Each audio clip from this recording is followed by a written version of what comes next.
मेरे पति अपनी माँ के इकलौते बेटे थे, जिसे शादी के कई सालों के बाद मेरी सास ने बहुत ही मन्नतों और प्रार्थनाओं के बाद पाया था। अमर के पापा तो उसके बचपन में ही इस दुनिया को अलविदा कह गए थे। अमर की माँ ने अकेले उसकी परवरिश की। उन्होंने माँ और बाप दोनों का प्यार अमर को दिया। दुनिया की सर्द और गर्म हवाओं से बचाकर रखा, पढ़ा लिखा कर काबिल इंसान बनाया। फिर वो अमर के लिए अच्छा रिश्ता ढूंढने लगी। हमारा और अमर का घर एक ही मोहल्ले में था। इत्तेफाक से मेरे माँ बाप भी मेरे लिए एक अच्छे लड़के की तलाश में थे। एक ही मोहल्ले में रहने के बावजूद हमारे दोनों घरों की आपस में कुछ खास जान पहचान नहीं थी। जैसे ही रिश्ते वाली ने अमर की माँ को बताया, संतोषी बहन, तुम क्यों इधर उधर मारी मारी फिर रही हो? रिश्ता तो अपने मोहल्ले में ही मौजूद है, वो भी खानदानी और इज्जतदार लोग हैं। माँ ने हैरानगी से कहा, अच्छा, क्या तुमने लड़की को देखा है?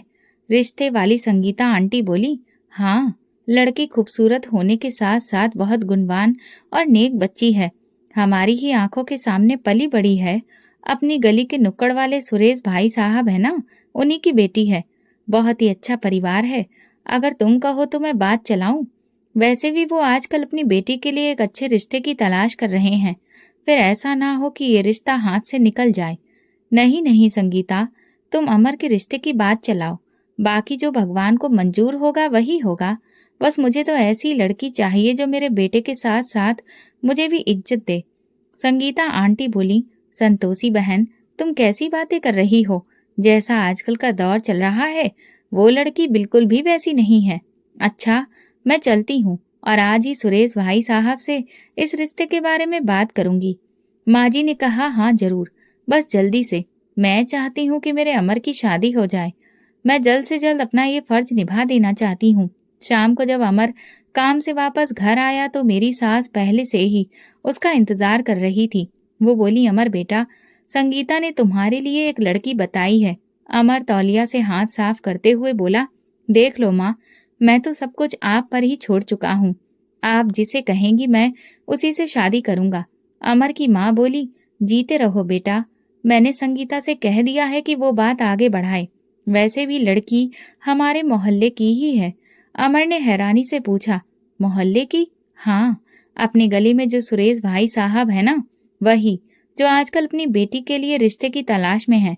संगीता कह रही थी कि लड़की बहुत ही गुणवान और शरीफ है। मुझे तो बस ऐसी ही बहू चाहिए जिसे हर चीज का सलीका आता हो, चाहे वो मोहल्ले में ही क्यों ना हो। अमर उनके हाथ पर हाथ रखते हुए बोला, माँ, जैसा आप कहेंगी वैसा ही होगा। अगले दिन जब संगीता आंटी आई तो वो बहुत खुश थी, जिससे अमर की माँ को भी अंदाजा हो गया कि शायद बात बन गई है। फिर अगले दिन मेरी सास मुझे देखने के लिए आई। मैं नजरें झुकाए उन लोगों की सारी बातें सुनने लगी। मेरी सास ने मुझे पहली नजर में ही पसंद कर लिया और इस तरह से मैं गली के उस नुक्कड़ से ब्याह कर अमर के घर आ गई। शादी की पहली सुबह ही अमर मुझे कमरे में अकेला छोड़कर अपनी माँ के घुटनों से लगकर बैठ गया। कितनी ही देर तक मैं कमरे में अमर का इंतजार करती रही। मुझे उस पर बहुत गुस्सा आ रहा था कि भला कोई अपनी नई नवेली दुल्हन को इस तरह से छोड़कर जाता है। शादी के एक हफ्ते बाद हमने प्लान बनाया कि हम कहीं बाहर खाना खाने जाएंगे। अमर बोला, माधुरी, तुम यहीं रुको, मैं माँ से इजाजत लेकर आता हूँ। मैं मुंह ही मुंह में बड़बड़ाने लगी, इजाजत तो ऐसे ले रहे हो जैसे दूध पीते बच्चे हो। माँ जी बोली, तुम लोग तो बाहर जा रहे हो, बाहर से ही खाना खा लेना। माधुरी से कहो कि जाने से पहले मेरे लिए खाना बना दे। अमर मेरे बिगड़ते हुए मूड की परवाह किए बिना बोला, माधुरी, पहले माँ के लिए खाना बना दो, उसके बाद हम लोग चलेंगे। उसी दिन मुझे बहुत गुस्सा आया कि मेरे आते ही अमर की माँ ने खड़ूस सास वाला बर्ताव करना शुरू कर दिया। लेकिन क्योंकि मैं इस घर में नई नवेली दुल्हन बनकर आई थी, तो मैं नहीं चाहती थी अमर मुझे बुरी औरत समझे। इसीलिए मैं चुपचाप उस दिन खामोशी से किचन में चली गई। रात को हम लोग काफी देर बाद घूम फिरकर जब घर लौटे तो अमर सीधा अपनी माँ के कमरे में गया। सास के कमरे की तरफ जाते हुए देखकर मैं बोली, अमर, आप कहाँ जा रहे हैं? अमर बोला, मैं माँ को देख रहा हूँ। बिना बात वो परेशान हो रही होंगी। मुझे देखकर उन्हें तसल्ली हो जाएगी कि हम लोग घर वापस आ चुके हैं। ये कहकर अमर उनके कमरे में चला गया और मैं जल भुनकर अपने कमरे में चली आई। अमर को अपनी माँ के पास गए हुए काफी देर हो चुकी थी। एक तो ये उनकी चमचागिरी ही खत्म नहीं होती। अगर ऐसे माँ के घुटनों से लगकर ही बैठना था तो फिर मुझसे शादी क्यों की? मेरे अंदर जलन अब कूट कूट कर भरने लगी थी। जब अमर कमरे में आया तो मैं सोने के लिए लेट चुकी थी। अमर बोले, माधुरी सो गई हो क्या? अगर मैं अब भी सोई नहीं तो फिर और क्या करूं? आपके पास तो मेरे लिए टाइम ही नहीं है। माँ के पास बैठने के लिए तो आपके पास वक्त ही वक्त है। अब जब नींद आने लगी तो तब उठकर कमरे में आप आ गए। माधुरी, ये तुम कैसी बातें कर रही हो? आज तो हम बाहर इतना घूमे फिरे, खूब एंजॉय किया। सारा दिन मैं माँ के पास बैठा ही कहाँ पाया हूँ। मैं कड़वी होकर बोली, तो जाइए ना माँ के पास, वहीं जाकर सो जाइए। अमर बोले, माधुरी तुम खामखा बात का बतंगड़ बना रही हो। मैं तो बस ये देखने गया था कि माँ सो चुकी है या नहीं, क्योंकि मैं जानता हूँ कि अगर मुझे कभी कभार देर सवेर हो जाती है तो माँ बहुत परेशान हो जाती है। मुझे आदत है कि घर में दाखिल होने के बाद सबसे पहले माँ से मिलने के लिए मैं उनके कमरे में जाता हूँ, और इसमें कोई बुरी बात भी नहीं है। वो मेरी माँ है, उन्होंने बहुत ही मुश्किलों से मुझे पाला है और मेरी परवरिश की है। मैं करवट लेकर मुंह दूसरी तरफ करते हुए बोली, अमर बस करिए, मुझे नींद आ रही है। मैं और ज्यादा बहस में नहीं पड़ना चाहती। आपको जो अच्छा लगता है वो आप करें। अभी हमारी शादी को 1 महीना भी नहीं गुजरा था कि मेरी सास ने मुझसे नई नई फरमाइशें करनी शुरू कर दी। मेरी सास को मेरे काम करने की खुशी इतनी ज्यादा थी कि उन्होंने मुझसे खीर का बड़ा सा पतीला बनवाकर पूरे मोहल्ले में बांटा, ये कहकर कि ये तो उनके खानदान की बहुत पुरानी रस्म है।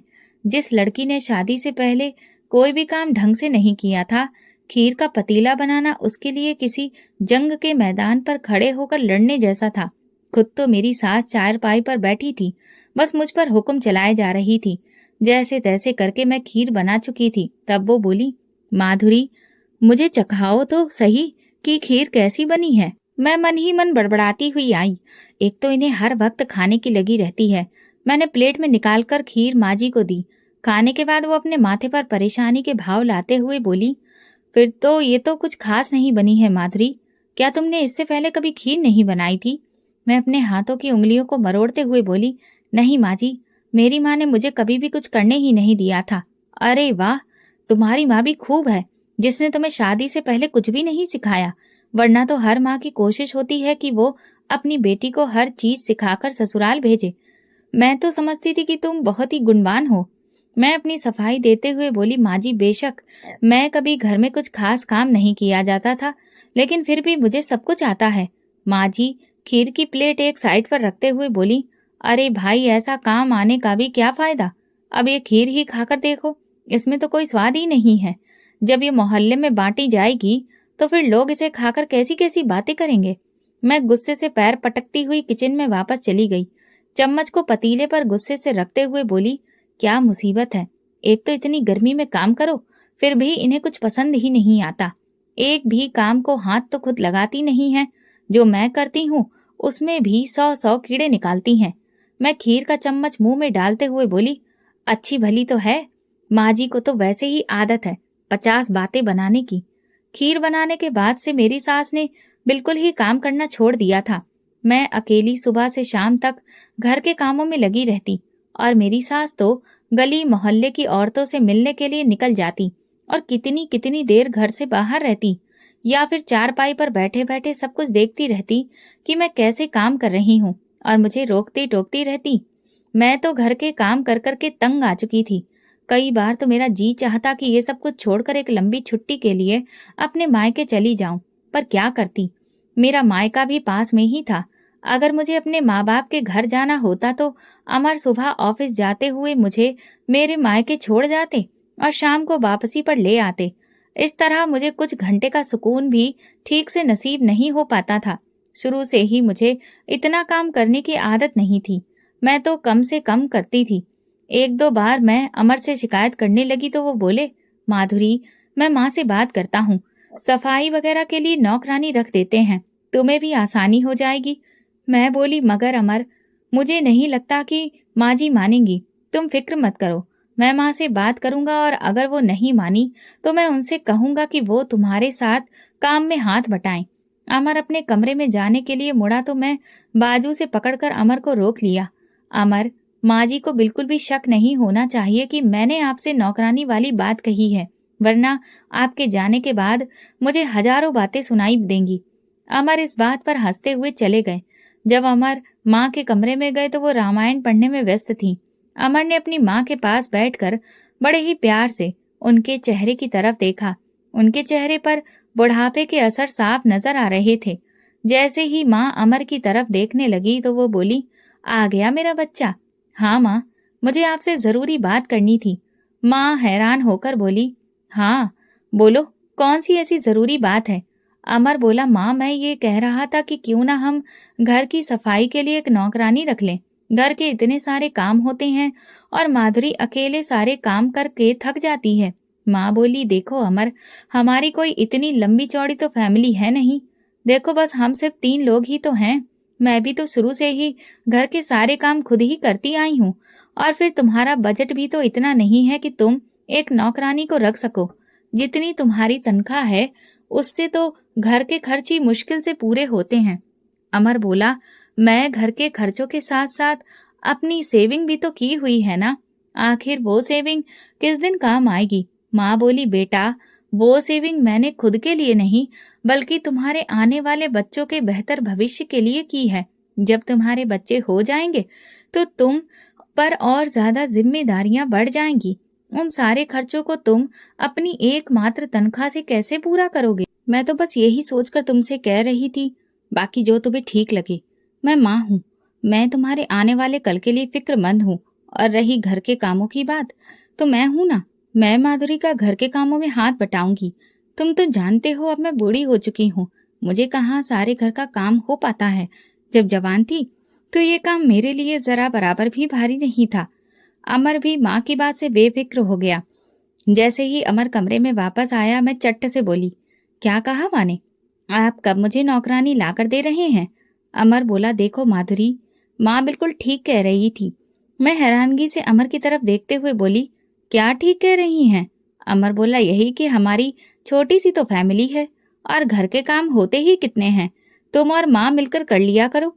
अगर हम ऐसे ही फिजूल खर्ची करते रहेंगे और नौकरानी रखेंगे तो जो थोड़ी बहुत सेविंग है वो भी पूरी खर्च हो जाएगी। मैं अपने दोनों हाथ बांधते हुए बोली, मुझे तो पहले ही पता था कि आप अपनी माँ की बातों में आकर यही फैसला करेंगे। मेरी तो आपको जरा भी फिक्र नहीं है। अमर बोले, माधुरी ऐसी बात नहीं है, लेकिन जो माँ कह रही है वो भी तो गलत नहीं है। तुम बिना वजह ही गुस्सा कर रही हो। मैं गुस्से में तमतमाई हुई किचन में चली गई। माँ जी ने नौकरानी नहीं रखी थी, लेकिन हाँ, उन्होंने घर के कामों में मेरा हाथ बटाना शुरू कर दिया था। बल्कि ज्यादातर काम में अब अपनी सास से ही मैं करवाती। जब अमर के आने का टाइम होता तो मैं खुद को किसी न किसी काम में व्यस्त कर लेती। मुझे देखकर अमर यही समझता कि घर का बाकी काम मैं ही करती हूँ। एक दिन अमर के ऑफिस चले जाने के बाद मैं सर दर्द का बहाना करके लेट गई। घर का सारा काम माँ जी ने किया। नींद पूरी करने के बाद शाम के टाइम पर मैं उठी। माँ जी उस वक्त पूजा करने की तैयारी कर रही थी।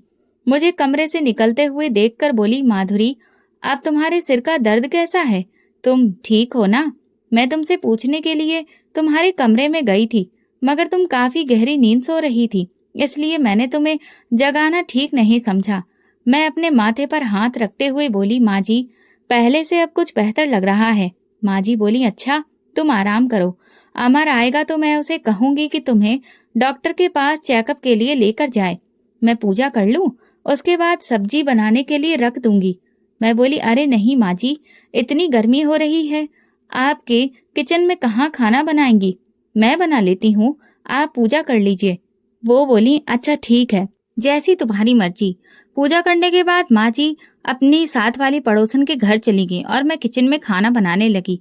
अमर ऑफिस से आते ही सीधा पानी पीने के लिए किचन में आ गया। खाना बनाते हुए मेरे कपड़े पसीने से तरबतर थे।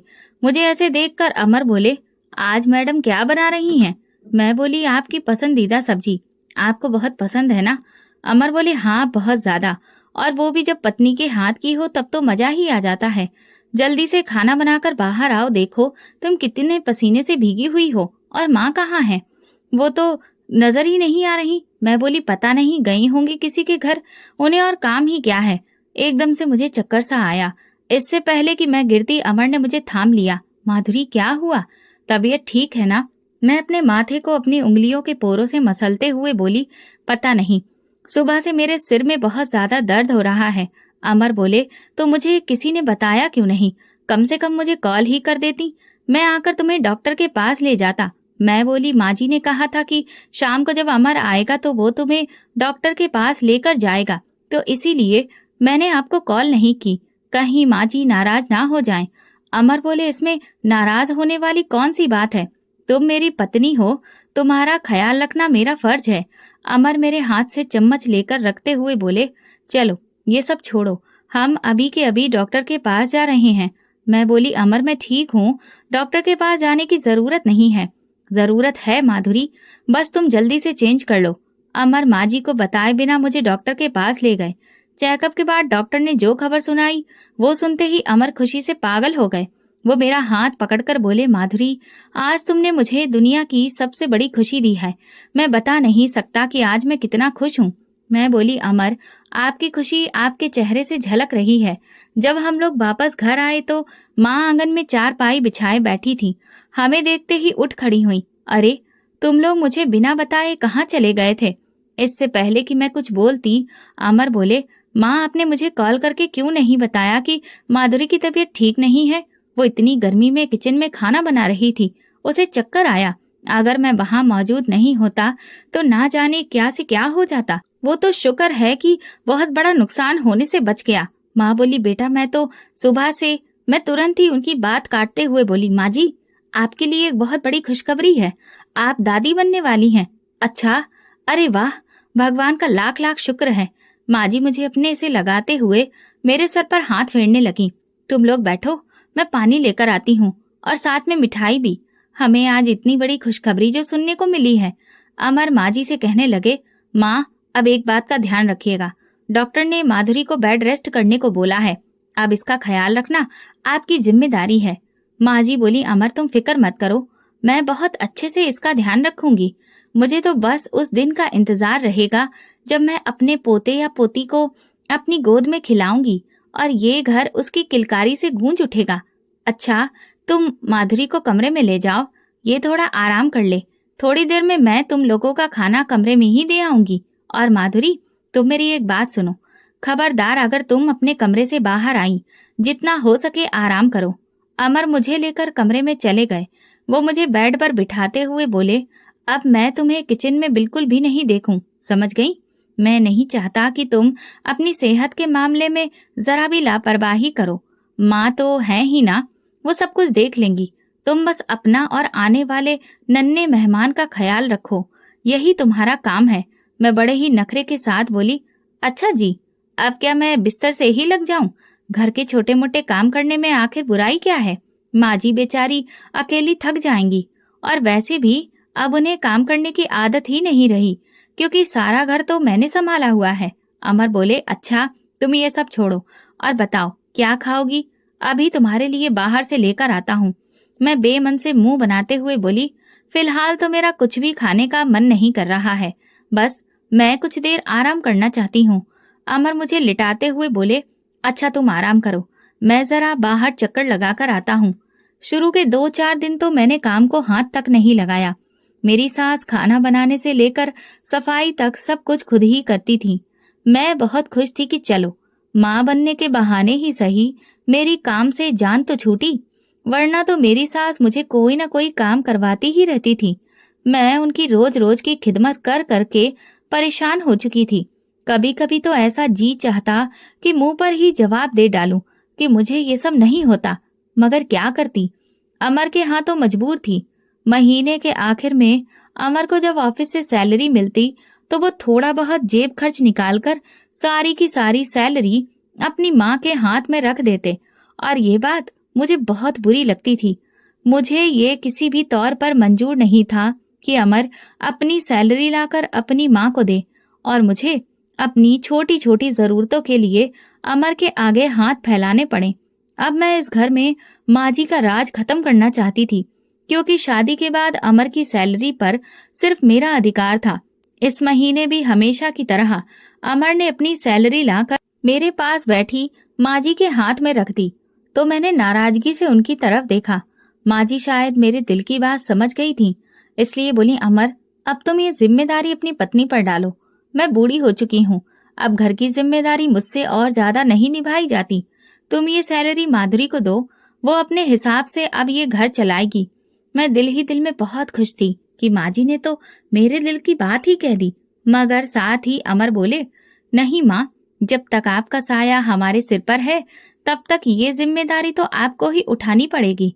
और वैसे भी माधुरी को जो भी चीज चाहिए होती है मैं खुद उसे लाकर दे देता हूँ, तो उसे इन पैसों की भला क्या जरूरत है। आप इन्हें अपने पास में ही रखें। मैं गुस्से में उठकर अपने कमरे में चली गई। अमर ने मुझे गुस्से से कमरे में जाते हुए देखा और वो भी मेरे पीछे आ गया। वो मेरे सामने आकर बोला, माधुरी, ये सब क्या था? तुम ऐसे वहां से उठकर क्यों आ गई? आखिर तुम्हें किस बात पर गुस्सा है? मैं जोर से बोली, अमर, मुझे किस बात पर गुस्सा आना चाहिए? इस बात पर कि मैं इस घर को चलाने के काबिल नहीं, या फिर इस बात पर कि मैं आपकी सैलरी की हकदार नहीं? एक पत्नी का अपने पति की कमाई पर सबसे ज्यादा अधिकार होता है, लेकिन मुझे लगता है जैसे आपकी कमाई पर तो मेरा कोई हक है ही नहीं। इसीलिए तो आपने माँ जी को मुझे ये हक देने से रोक दिया। अमर ने मुझे कंधों से पकड़कर सोफे पर बिठाते हुए कहा, देखो माधुरी, ये घर शुरू से माँ चलाती आ रही है। उन्हें घर के खर्चों का बखूबी अंदाजा है। वो ये सब बहुत अच्छे से लेकर चलती हैं। मैं उनका इकलौता बेटा हूँ और मेरी कमाई पर जितना तुम्हारा अधिकार है उतना ही माँ का भी है, क्योंकि उन्होंने मुझे पाल पोस कर बड़ा किया है और इस काबिल बनाया कि मैं आज एक अच्छी नौकरी कर रहा हूँ। रही बात तुम्हारी, तो तुम्हें जो चाहिए होता है वो मैं तुम्हें लाकर देता हूँ। मैं कभी तुम्हारे प्रति अपने फर्ज में कोई कोताही नहीं बरतता। वो थोड़ी सी झुंझलाहट के साथ मेरा चेहरा अपनी तरफ करते हुए बोला, अच्छा, आज हम बाहर कहीं घूमने के लिए चलते हैं और साथ में शॉपिंग भी करेंगे। तुम जल्दी से तैयार हो जाओ। ये सुनते ही मेरा मूड एकदम से बदल गया, क्योंकि मुझे शुरू से ही घूमने फिरने का बहुत शौक था। तो मैं उठकर जल्दी से तैयार हो गई। एक दिन मैंने अपने मायके वालों को दावत पर बुलाया था। मेरी शादी के बाद वो लोग पहली बार मेरे घर आ रहे थे। मैं चाहती थी कि इस दावत में किसी भी चीज की कोई कमी ना हो। मैंने अपनी सास को कुछ चीजें लिख कर दी और कहा, माँ जी, ये मुझे आप बाजार से लाकर दे दीजिए। लेकिन वो अपने माथे पर शिकन डालते हुए बोली, पर्ची तो ले गई, पर जब बाजार से वापस आई तो माँ जी का चेहरा उतरा हुआ था। वो गुस्से से चारपाई पर सामान पटकते हुए बोली, एक तो इन दुकानदारों ने भी इतनी महंगाई कर रखी है कि समझ में ही नहीं आता आदमी क्या खरीदे और क्या नहीं। फिर उन्होंने मुझे आवाज देकर बुलाया, माधुरी, मैं ये सामान ले आई हूँ। जब मैंने सामान चेक किया तो बोली, माँ जी, इसमें तो पूरा सामान है ही नहीं। मैंने जो चीजें आपको लिख कर दी थी उनमें से कुछ ही लाई हैं, बाकी नहीं। तो माँ जी गुस्से से बोली, माधुरी, मैं क्या करूं? अमर मुझे कोई लाखों रुपए तो देता नहीं है कि मैं पैसों को कागज की तरह उड़ाती फिरूं। फिर जो लाकर दिया है उसी में गुजारा करो। मैंने कहा, लेकिन माँ जी, आज पहली बार मेरे घर वाले यहाँ आ रहे हैं। मैं नहीं चाहती कि किसी भी चीज की कमी हो। माँ जी बोली, हाँ तो घर में सभी कुछ है जिससे उनके लिए ठीक ठाक खाना बन सकता है। माधुरी, हमें अपनी औकात के मुताबिक ही पैर फैलाने चाहिए।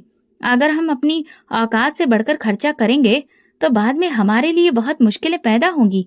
मैंने कहा, बस करिए माँ जी, मुझे लगता है कि मेरे घर वालों का यहाँ आना आपको बिल्कुल भी पसंद नहीं आ रहा है, तो ठीक है, मैं उन्हें मना कर देती हूँ। वो बोली, माधुरी, मैंने ऐसा तो नहीं कहा। मैं तो बस ये कह रही हूँ कि जो कुछ भी घर में है उससे अच्छा खाना बना लो। मैंने वो सामान उठाया और किचन में चली गई। अमर के आते ही मैंने उनके सामने आंसू बहाने शुरू कर दिए। अमर, देखिए ना, मेरी शादी के बाद आज पहली बार मेरे घर वाले यहाँ आ रहे हैं। मैंने माँ जी को कुछ सामान लाने को दिया था, जिसमें से थोड़ा सामान ही वो लाई हैं और बाकी उन्होंने लाने से मना कर दिया। आप ही बताइए, अगर किसी चीज की कमी रह गई तो लोग क्या कहेंगे? मेरी ही नहीं, आपकी भी तो बेइज्जती होगी। अमर गुस्से में भरकर माँ जी के कमरे में गया। मैं माँ बेटे के बीच फूट डाल चुकी थी। अब मैं कमरे के बाहर खड़ी होकर दरवाजे से कान लगाकर सुनने लगी। अमर माँ जी से कह रहा था, माँ, क्या मैं अपनी सैलरी लाकर इसीलिए आपके हाथों में रखता हूँ कि आप मेरी पत्नी की जरूरतें भी पूरी ना करें? जो सामान माधुरी ने आपको लिखकर दिया था वो आपको लाकर देना चाहिए था। अगर खाना अच्छा नहीं बना तो लोग हमारे बारे में क्या सोचेंगे? माँ जी बोली, जिससे जो सोचना है सोचता रहे, मुझे क्या। और रही तुम्हारी सैलरी की बात, तो अपनी पत्नी को ही दिया करो ताकि वो अपने मायके की दावतें उड़ाती फिरे। अमर बोला, माँ आपने ये उल्टी बातें कब से शुरू कर दी? माँ जी बेचारगी से अमर की तरफ देखते हुए बोली, जब से तुम्हारी पत्नी ने तुम्हारे कान भरने शुरू कर दिए हैं। मैं तुम्हारी माँ हूँ, तुम्हारी हालत देखकर ही चलती हूँ। अगर मैं यूं ही बिना वजह पैसे उड़ाने लगी तो जितनी तुम्हारी सैलरी है उसमें तो एक हफ्ता भी नहीं गुजरेगा। उस दिन माँ और अमर के बीच खूब बहस हुई। जब मेरे घर वाले आए तो माँ ने उनसे ढंग से बात भी नहीं की। इस बात की वजह से मुझे अपनी सास पर बहुत गुस्सा आया। एक दिन अचानक मेरी तबीयत बिगड़ गई। अमर मुझे डॉक्टर के पास लेकर गए। डॉक्टर ने सख्ती से मना किया कि मैं कोई काम ना करूं और पूरी तरह से आराम करूं। अमर मुझ पर बहुत गुस्सा था कि मैं लापरवाह हूँ। उन्होंने मुझसे सख्ती से कह दिया कि अगर कुछ भी गलत हुआ तो वो मुझे कभी भी माफ नहीं करेंगे। मेरी तबीयत बिगड़ने के कुछ दिन बाद मेरी सास हड्डियों के दर्द की बीमारी से परेशान हो गई। वो दिन रात घुटनों के बल बैठी रहती और कोई काम नहीं करती। मैं भी सारा दिन अपने कमरे में लेटी रहती, लेकिन जैसे ही अमर के आने का समय होता मैं तुरंत जाकर काम में लग जाती और रोज तरह तरह की बीमारियों के बहाने ढूंढती। अमर भी मेरी बातों को सच मानने लगा और रोजाना अपनी माँ से लड़ता कि माँ, आप अच्छे से जानती हैं कि माधुरी की तबीयत ठीक नहीं रहती, कुछ तो ख्याल किया करिए। वो हर वक्त कामों में लगी रहती है। सास अपने घुटनों को दबाते हुए बोली, अमर मेरे घुटनों में दर्द रहने लगा है। मैं सोच रही थी कि तुमसे कहूँ कि मुझे डॉक्टर के पास लेकर जाओ। ना जाने मेरे घुटनों में दर्द क्यों शुरू हो गया है। अपने आने वाले बच्चे की मोहब्बत के आगे अमर के लिए अब हर रिश्ता बेमानी हो गया था। अब तो वो छोटी छोटी बातों पर भड़कने लगा था और मैं भी माँ जी को बेइज्जत करवाने का कोई मौका हाथ से जाने नहीं देती थी। पहले जो अमर अपनी माँ से पूछे बिना एक भी काम नहीं करता था, अब वो हर काम मुझसे पूछ पूछ कर करता। महीने के आखिर में जब वापस से तनख्वाह मिलती तो वो लाकर मेरे हाथ में रखता।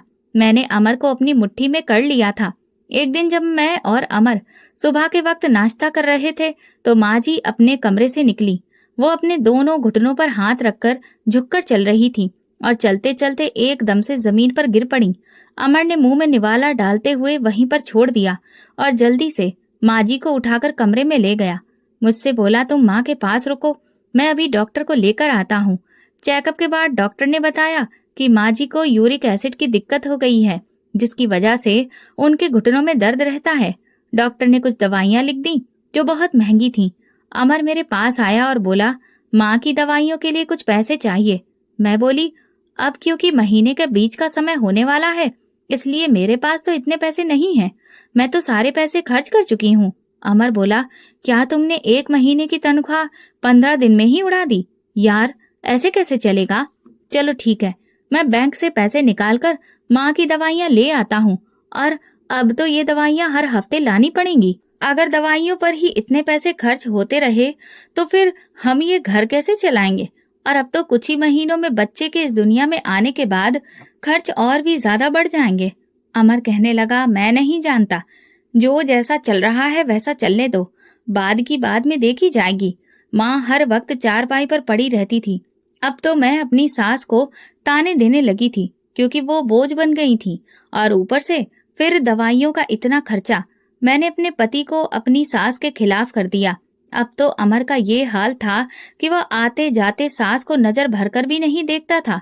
एक दिन मेरी सास मुझसे बोली, माधुरी मेरे साथ ऐसा जुल्म मत करो, तुम मेरे बेटे को मुझसे दूर कर रही हो। देखो बेटी, भगवान की लाठी में आवाज नहीं होती, भगवान से डरो।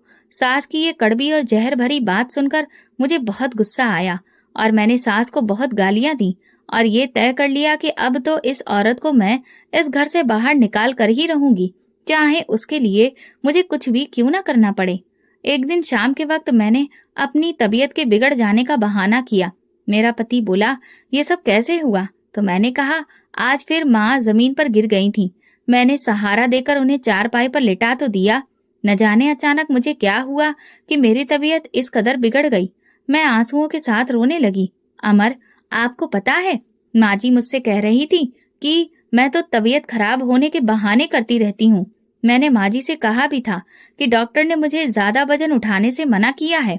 इसके बावजूद वो बोली कि मुझे उठाने से कोई तुम्हारा बच्चा मर थोड़ी ना जाएगा। ये सुनकर अमर बहुत गुस्से में आ गया। माधुरी, आज के बाद तुम माँ का कोई भी काम नहीं करोगी, चाहे उनके साथ कुछ भी हो जाए। तुम उनके नजदीक भी नहीं जाओगी। मैं बड़ी ही मक्कारी से अपने आंसू साफ करते हुए मुस्कुरा उठी। अब सिर्फ मेरा एक ही मिशन था, अपनी सास को ओल्ड एज होम भेज देना। मगर ये बात मैं अमर से सीधे नहीं कह सकती थी, इसलिए बातों बातों में अमर को इशारा दिया। अब तो मैं ऐसी हालत में नहीं हूँ कि माँ को संभाल सकूं। ओल्ड एज होम में बहुत सारे बुजुर्ग होते हैं और वहां पर देखभाल भी अच्छी होती है। क्यों ना आप माँ को ओल्ड एज होम छोड़ दें? ऐसे ही वहां पर उनका दिल भी लगा रहेगा। जब बच्चे की पैदाइश हो जाएगी तो हम माँ जी को वापस घर ले आएंगे। अमर बोला, मगर माधुरी, क्या माँ वहां पर जाने के लिए मानेगी? मैं बोली, आप उनसे कहना कि माधुरी की डिलीवरी के बाद हम आपको वापस घर ले आएंगे। आप उन्हें जरा अच्छे से समझाना, वो आपकी बात जरूर समझ जाएंगी। अमर बोला, अच्छा ठीक है, अब तो काफी रात हो चुकी है, मैं सुबह ही माँ से बात करके उन्हें ओल्ड एज होम छोड़ आऊंगा। सुबह होते ही अमर अपनी माँ के कमरे में गया। वो अभी पूजा करके फ्री हुई थी। अमर की हिम्मत नहीं हो रही थी कि वो अपनी माँ से ये बात कैसे कहे। अमर को देखकर उसकी माँ बोली, क्या मुझसे कोई बात कहना चाहते हो? अमर खामोश रहा तो माँ ने कहा, मुझे लगता है तुम किसी उलझन में हो, बताओ आखिर बात क्या है? अमर बोला, माँ, आपको तो पता है माधुरी के आखिरी दिन चल रहे हैं। उसकी हालत बहुत ही नाजुक है। डॉक्टर ने सख्ती से मना किया है कि वो कोई भी भारी काम नहीं करेगी। सारा दिन घर में उसके अलावा और कोई होता ही नहीं है जो आपकी देखभाल कर सके। इसीलिए मैंने फैसला किया है कि आपको ओल्ड एज होम छोड़ दूं। ये सुनकर माँ के चेहरे के हाव भाव बदल गए। उनके चेहरे पर दुख और गम के भाव आ गए। अमर बोला, माँ फिक्र मत करिए, जैसे ही बच्चे की पैदाइश हो जाएगी मैं आपको वापस ले आऊंगा। उसी वक्त अमर की माँ का दिल दुख से भर गया था। एक भरोसा जो एक माँ को अपने बेटे पर होता है, वो उस दिन टूट कर बिखर गया था। माँ जी बोली, ठीक है, मैं तुम्हारे साथ चलने को तैयार हूँ। मुझे इस घर में रखना चाहो या ना चाहो, मगर मुझसे मिलते आते रहना, क्योंकि मेरी आंखों की ठंडक ही तुमसे है। माँ की इस बात से अमर का दिल कटकर रह गया था। वो ये सब कुछ करना नहीं चाहता था। अगर उसकी मजबूरी ना होती तो वो कभी भी माँ को खुद से अलग नहीं करता। माँ ने अमर के सिर पर हाथ रखते हुए कहा, कब जाना है बेटा? अमर बोला, बस अभी। माधुरी से कहता हूँ कि वो आपकी पैकिंग कर दे। मैंने फटाफट से माँ जी के कपड़े और दवाइयाँ बैग में रख दी। घर से जाते हुए माँ बार बार पलट कर घर को देख रही थी और उनकी आंखों की नमी बता रही थी कि उनके दिल पर क्या गुजर रही है। लेकिन मुझे इससे कोई फर्क नहीं पड़ता था। मैं तो अपनी सास के घर से जाने पर बहुत खुश थी। मैं ये सोच सोच कर खुश हो रही थी कि अब अमर माँ जी को ओल्ड एज होम छोड़ आएगा और मैं मजे से रहूंगी। कुछ दिनों बाद आधी रात को अचानक मेरी तबीयत बिगड़ गई तो अमर मुझे अस्पताल ले गए। मुझे इमरजेंसी में ले जाया गया, जहां मैंने एक खूबसूरत बेटे को जन्म दिया। अमर बहुत खुश थे। उन्होंने पूरे अस्पताल में मिठाई बांटी। वो मेरे माथे पर हाथ फेरते हुए बोले, मुझे इतनी बड़ी खुशी देने के लिए थैंक यू। मैं बोली, अच्छा अमर, देखो तो ये किस पर गया है? अमर उसका माथा पकड़ते हुए बोले, ये तो बिल्कुल अपनी दादी जैसा लग रहा है। मैं जलकर बोली, ये मेरा बेटा है तो मेरे जैसा ही होगा, किसी दूसरे पर थोड़ी जाएगा। अमर बोले, वो कोई दूसरी नहीं बल्कि मेरी माँ है माधुरी। तुम ऐसी बात कैसे कर सकती हो? मैंने बात को बदलते हुए कहा, अच्छा हम घर कब जा रहे हैं? बस अभी थोड़ी देर में, कुछ फॉर्मेलिटीज हैं, मैं वो पूरी करके अभी आता हूँ। डिलीवरी के बाद जब मैं घर आई तो मुझे ऐसा महसूस हो रहा था जैसे मैं हवा में खुलकर सांस ले रही हूँ। मुझे कोई रोक टोक करने वाला नहीं था। अब मैं इस घर की अकेली मालकिन थी। एक दिन अमर मुझसे बोले, माधुरी, क्यों ना मैं जाकर माँ को ले आऊं? अब तो तुम भी पूरी तरह से ठीक हो चुकी हो। उनका भी तो जी चाह रहा होगा कि वो अपने पोते को देखें, उसे अपनी गोद में खिलाएं। मैंने कहा, अमर बस करिए, अब इस घर में या तो माँ जी रहेंगी या फिर मैं और मेरा बच्चा। अमर हैरत से मेरी तरफ देखते हुए बोले, मगर माधुरी, तुमने कहा था कि हम माँ जी को तुम्हारी डिलीवरी के बाद ले आएंगे। अब तो हमारा बेटा भी 3 महीने का हो चुका है। वो अपना बेटा होने के बावजूद वहाँ लावारिसों की तरह जिंदगी गुजार रही हैं। मैंने कहा, अमर, मुझे कुछ नहीं सुनना। मैं बस ये जानती हूँ कि अगर माँ जी इस घर में आई तो मैं यहाँ नहीं रहूंगी, बल्कि अपने बेटे को लेकर हमेशा के लिए यहाँ से चली जाऊंगी। अमर गुस्से से अपने हाथ की मुट्ठियां भींचते हुए वहां से चले गए। उसके बाद से अमर उदास रहने लगे। ना तो वो मुझसे सीधे मुंह बात करते और ना ही मुझे ज्यादा समय देते। मैं जानती थी कि वो ये सब माँ जी को घर लाने की वजह से कर रहे हैं, मगर मैं भी अपनी बात पर अडिग थी। माँ जी को इस घर में मैं हरगिज नहीं आने दूंगी, और ये बात मैं अच्छी तरह से जानती थी कि अमर कभी भी मुझे और अपने बेटे को नहीं छोड़ सकते। इसी बात ने मेरे पांव इस घर में मजबूत किए हुए थे। अब मैं सारा दिन काम करती और साथ में अपने बेटे को भी संभालती। न जाने क्यों कुछ दिनों से मेरी कमर में हल्का हल्का दर्द रहने लगा था। शुरुआत में तो मुझे लगा था कि बच्चे की पैदाइश की वजह से ये सब हो रहा है, कुछ दिनों में खुद ब खुद ठीक हो जाएगा। मगर ये दर्द अब लगातार रहने लगा था। वो हल्का हल्का कमर दर्द अब और भी तेज हो गया था। अब तो मेरी हिम्मत भी जवाब दे चुकी थी। तकलीफ मेरी बर्दाश्त से बाहर थी। मैं वॉशिंग मशीन लगाकर कपड़े धो रही थी जब एकदम से मेरी कमर में बहुत तेज दर्द की लहर उठी। रविवार का दिन था। अमर कमरे में लेटे हुए थे। मेरी आवाज सुनकर वो बाहर आए। तकलीफ की वजह से अब मेरा खड़ा रहना भी मुश्किल हो गया था। मेरा पूरा शरीर जैसे जकड़ गया था। मैंने कहा, अमर, मुझे बचा लीजिए, मेरी कमर में बहुत दर्द हो रहा है। अच्छा, तुम हिम्मत रखो, 1 मिनट तुम यहाँ बैठो, मैं कमरे से आदित्य को ले आऊं, फिर हम डॉक्टर के पास चलते हैं। तेज दर्द की वजह से मेरी आवाज भी नहीं निकल पा रही थी। मैंने कहा, अमर जल्दी करिए। जाते ही डॉक्टर ने कुछ टेस्ट लिख कर दिए। अमर ने अर्जेंटली वो टेस्ट करवा दिए। टेस्ट रिपोर्ट आने में अभी कुछ देर बाकी थी। मैं तकलीफ की वजह से बुरी तरह से तड़प रही थी। अमर मुझे तसल्ली देते हुए बोले, माधुरी, तसल्ली रखो, सब कुछ ठीक हो जाएगा, अभी टेस्ट की रिपोर्ट्स आने वाली हैं। कुछ देर के बाद अमर रिपोर्ट लेकर डॉक्टर के पास गए। डॉक्टर टेस्ट की रिपोर्ट्स को काफी ध्यान से देखते रहे। ना जाने क्यों मेरे दिल में ये बार बार ख्याल उठ रहा था कि जरूर कुछ बुरा होने वाला है। मैं बोली, अमर, बोल दो, सब ठीक तो है ना, कोई टेंशन वाली बात तो नहीं है। डॉक्टर रिपोर्ट देकर अफसोस से मुझे देखने लगे। मेरी तो दुनिया ही उजड़ गई जब डॉक्टर ने कहा, आपकी रीढ़ की हड्डी में दरार पड़ चुकी है। यानी कि आप ये समझ लीजिए जैसे पत्थर को तोड़ने के लिए हथौड़ा मारा जाए तो उसमें दरार पड़ जाती है। आपकी रीढ़ की हड्डी की भी यही कंडीशन है। क्या आपके साथ कोई ऐसा हादसा हुआ है जिसकी वजह से आप कमर के बल गिरी हो और आपकी ये हालत हो गई हो? मैं बोली, नहीं डॉक्टर साहब, ऐसा तो कभी कुछ भी नहीं हुआ। अमर बोले, डॉक्टर साहब, इसका इलाज क्या है? क्या ये मेडिसिन से ठीक हो जाएगा? डॉक्टर बोले, नहीं, ये मेडिसिन से कभी भी ठीक नहीं होगी। इसके लिए हमें आपकी पत्नी का ऑपरेशन करना पड़ेगा। घर वापसी पर मैं लगातार रोती जा रही थी।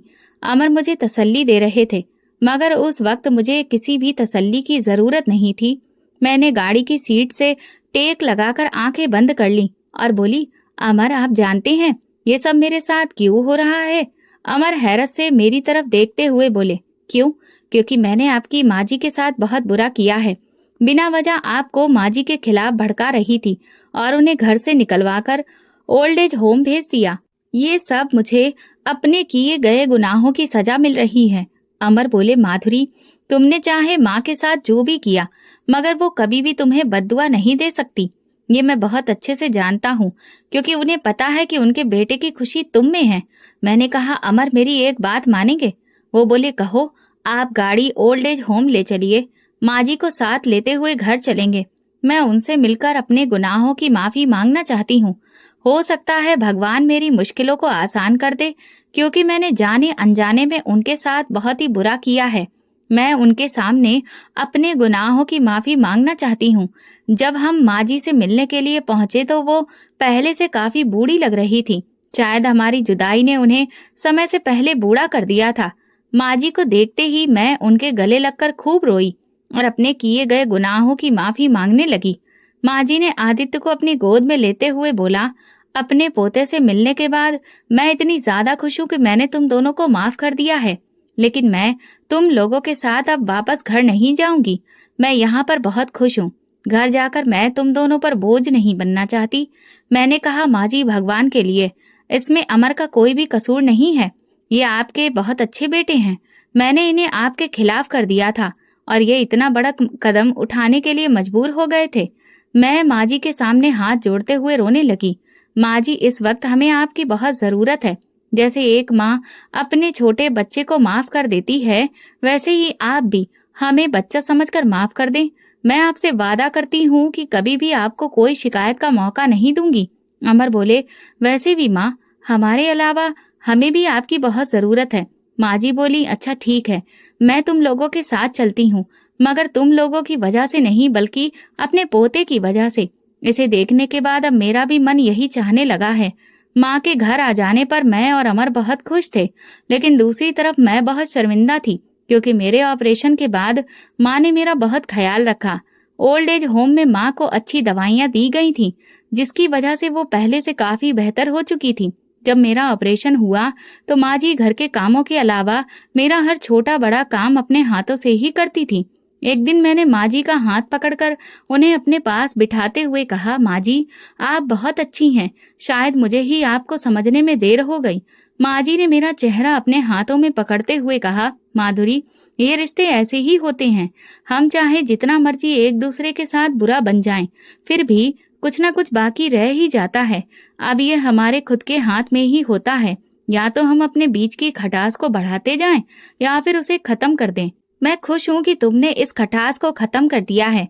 मैंने कहा, माँ जी, आपने मुझे माफ तो कर दिया ना। वो बोली, माफ करने के लिए नाराजगी जरूरी होती है और मैं तो कभी भी तुम लोगों से नाराज थी ही नहीं, क्योंकि एक माँ का अपने बच्चों से नाराज होकर रहना कभी भी मुमकिन नहीं होता।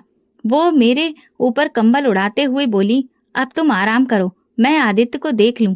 माँ के जाने के बाद मैंने गहरी सांस ली और सोचने लगी कि रिश्तों को समेटना और बिखेरना इंसान के खुद के हाथ में होता है। मैं अपने भगवान की शुक्रगुजार हूँ, जिसने सही वक्त पर मुझे सही समझ दे दी और मैं इन रिश्तों को बिखरने से बचा पाई। आज हम सब लोग खुशहाल जिंदगी जी रहे हैं और ये सब माँ जी की दुआओं का ही असर है। तो दोस्तों, अगर आपको हमारी कहानी पसंद आई हो तो कमेंट करके जरूर बताएं। वीडियो को लाइक करें और ज्यादा से ज्यादा शेयर करें। अगर आप चैनल पर नए हैं तो सब्सक्राइब जरूर करें और नोटिफिकेशन बेल दबाएं ताकि अगली अपडेट सबसे पहले आपको मिले। धन्यवाद।